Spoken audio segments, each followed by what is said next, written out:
The air grew thicker with each step Sam and Frodo took through the winding tunnels of Cirith Ungol. Ancient cobwebs, thick as rope and gray as death, brushed against their faces. The light from Sam's small crystal barely penetrated the oppressive darkness, casting eerie shadows that seemed to dance and twist with malicious intent. Their footsteps echoed off the stone walls, despite their attempts at stealth. Sam's heart nearly stopped when Frodo stumbled, sending a loose stone clattering down the passage. They froze, listening intently for any response from the darkness ahead. The silence that followed was somehow worse than any noise could have been. Something was following them. Sam could feel it, a presence that made his skin crawl and his hand tighten around the hilt of his sword. Frodo had grown increasingly pale, his steps becoming more labored as they progressed deeper into the mountain. The tunnel widened into a chamber where the darkness seemed to pulse with its own life.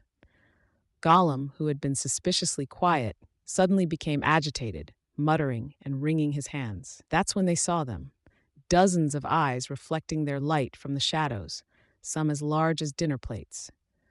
The chamber's floor was littered with something that crunched beneath their feet. Sam dared not look down to see what it was. It happened in an instant. Frodo's warning cry came too late as massive legs, black and horrible, emerged from a hidden crevice. Shelob, ancient and terrible, moved with impossible speed for her size. Sam watched in horror as Frodo was separated from him by a wall of sticky webbing that seemed to appear from nowhere.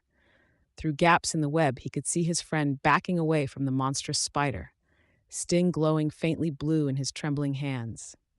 Gollum had vanished, his cackling echoing from somewhere in the darkness. Sam hacked desperately at the webbing with his blade, but each strand was as tough as steel wire.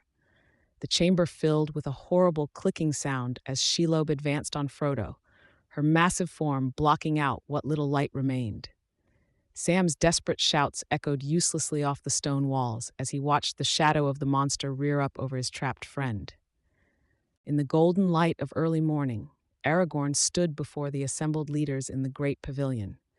The air was thick with tension as maps were spread across ancient wooden tables, their edges curling with age. The decision before them seemed impossible. To march upon the Black Gate itself, drawing the eye of the enemy away from the true threat.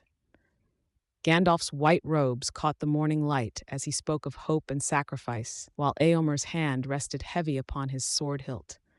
The debate raged as voices rose and fell like waves upon a shore, each warrior king and captain weighing the cost in blood their choice would demand. When at last Aragorn raised his hand for silence, the weight of destiny hung heavy in the air. As the armies began their march towards certain doom, Aragorn retreated to his tent, haunted by visions in the Palantir. The Seeing Stone showed him fragments of horror, the enemy's forces vastly outnumbering their own, the flames of Orodruin reaching ever higher. Yet amidst the darkness, a small hope remained. Through the ancient artifact, he caught glimpses of two tiny figures trudging through a desolate landscape.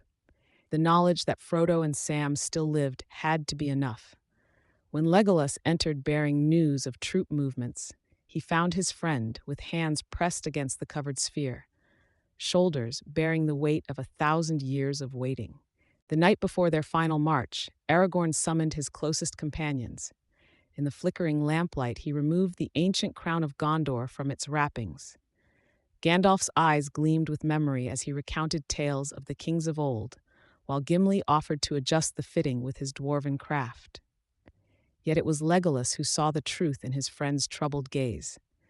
This crown might well become a memorial rather than a symbol of rule. As they spoke of battles yet to come, a cold wind swept through the camp, carrying with it the distant cries of the Nazgul. The crown caught the lamplight one final time, before being carefully rewrapped, its destiny, like theirs, hanging by the thinnest thread of hope. The scorched air burned in Sam's lungs as he watched Frodo stumble forward, their destination now painfully close yet impossibly far. Mount Doom's angry glow painted everything in shades of crimson and amber, while toxic fumes swirled around them like malevolent spirits. Each step became a battle against exhaustion and despair. Behind them, the eye of Sauron remained fixed elsewhere, distracted by the armies at the Black Gate. But for how long? The hobbits' tattered clothes hung in shreds, their feet bleeding, yet they pressed on. When Frodo collapsed, Sam's heart nearly stopped. His master's eyes had changed. There was something different in them now, something that made Sam's skin crawl with unease. The ring's power grew stronger with every foot closer to its birthplace, and Sam could see its influence consuming his friend like a slow-burning flame. Inside the fiery chamber, time seemed to stop. The heat was unbearable, yet Frodo stood motionless at the edge, the ring hanging from its chain. Sam watched in horror as his master's internal struggle played out before him. The chamber rumbled ominously, sending cascades of rocks tumbling into the molten core below. Suddenly, Frodo turned, and Sam's blood ran cold. The kind eyes he had known since childhood were gone, replaced by something ancient and terrible.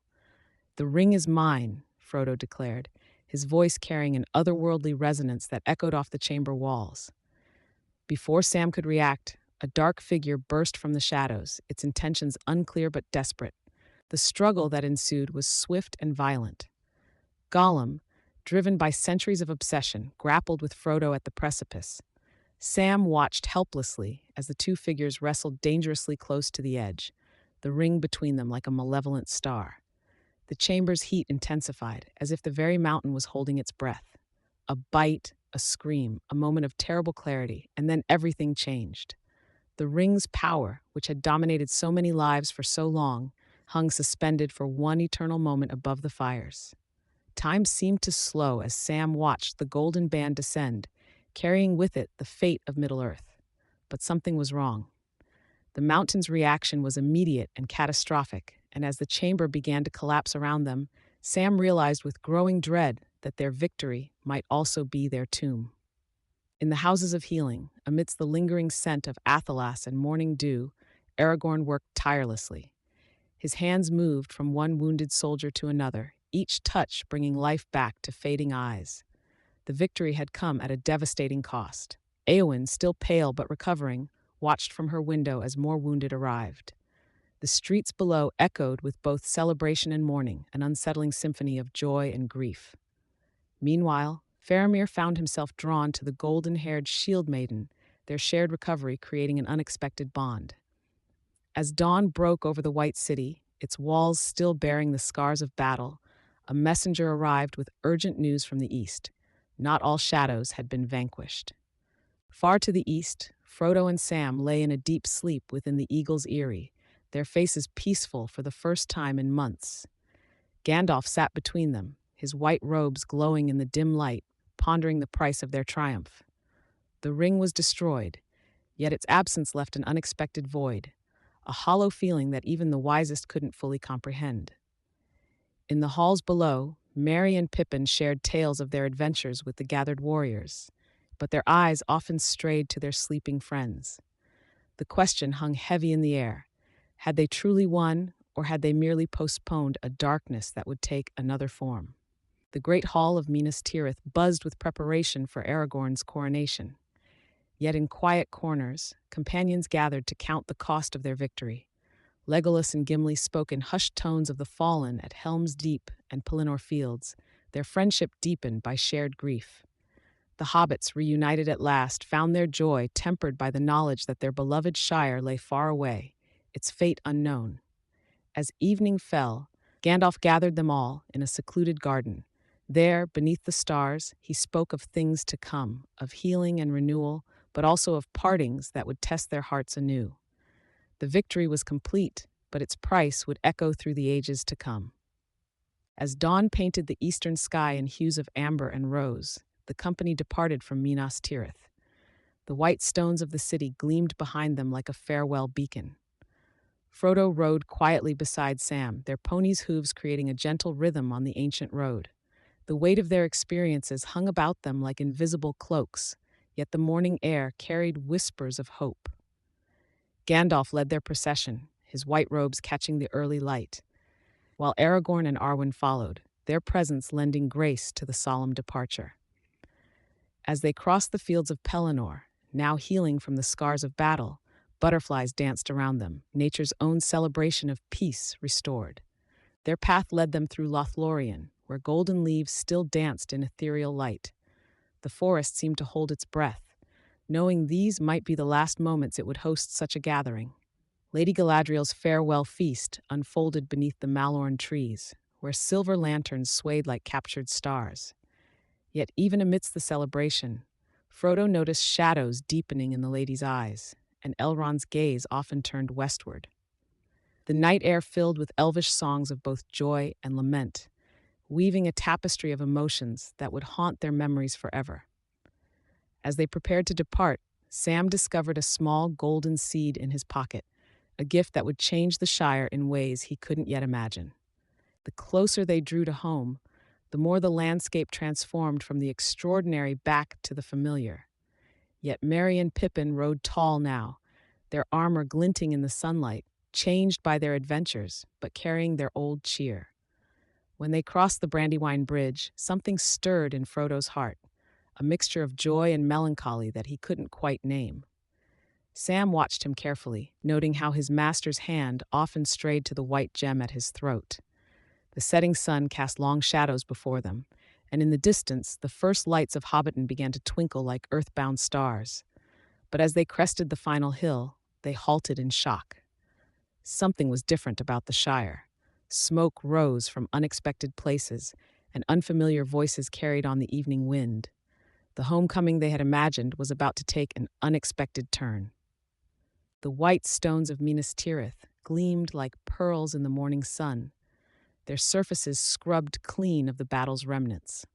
Aragorn stood before the great gates, no longer the weather-worn ranger, but adorned in the splendor of his ancestors. The coronation drew thousands from across Middle-earth, their voices rising in songs not heard for an age. As Gandalf placed the winged crown upon his head, a warm breeze swept through the courtyard, carrying the scent of blooming white tree. Yet in the midst of celebration, Aragorn caught a glimpse of uncertainty in Faramir's eyes, the young steward still grappling with the weight of tradition and change. The city's rebirth had begun, but shadows of the past lingered in its deepest corners. In the great hall of Merthrond, the feast stretched into the night. Éomer and Éowyn shared tales of Rohan's valor, while Legolas and Gimli's friendly banter echoed through the marble columns. Sam found himself overwhelmed by the grandeur, retreating to a quiet balcony where he discovered Frodo already standing, gazing eastward. The hobbits' quiet conversation was interrupted by Gandalf, bearing news that would soon change their paths once more. Meanwhile, in the Houses of Healing, Faramir and Éowyn's chance encounter blossomed into something unexpected, their shared wounds healing in the warmth of newfound hope. As spring turned to summer, the city transformed.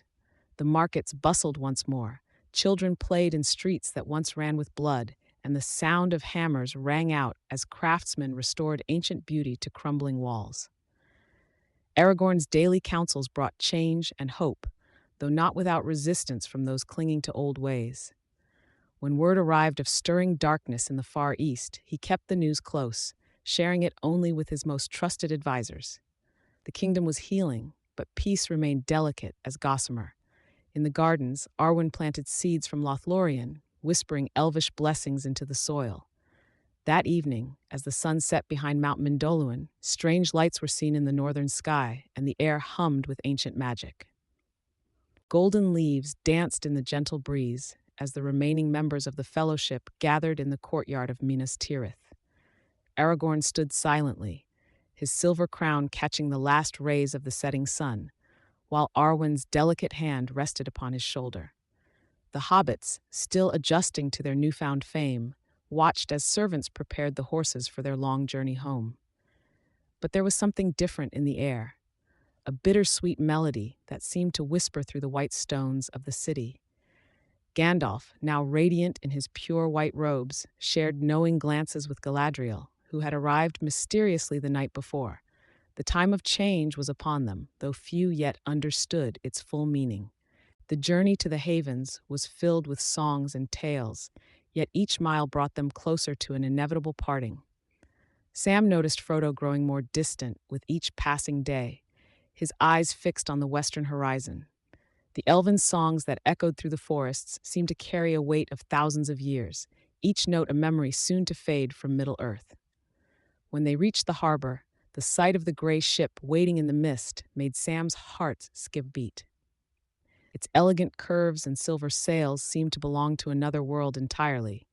Bilbo was already there, looking younger somehow, his eyes bright with anticipation of one last adventure. The final moments came too quickly. As Gandalf led Frodo and Bilbo toward the ship, Sam felt his world shifting beneath his feet. The air shimmered with an otherworldly light as Galadriel and Elrond boarded, their ancient power leaving Middle-earth with them. Merry and Pippin stood speechless, tears streaming down their faces as they watched their friend take his final steps on mortal shores. The ship's bell rang once, its clear tone cutting through the mist like crystal. As the vessel glided away, carrying the ring-bearers to their final sanctuary, Sam caught one last glimpse of Frodo's smile, peaceful at last. The great tales had ended, but somehow Sam knew that somewhere, beyond the sunset, new stories were just beginning. Standing there with his remaining companions, watching the ship disappear into the west, Sam finally understood why some songs could make you laugh and cry at the same time.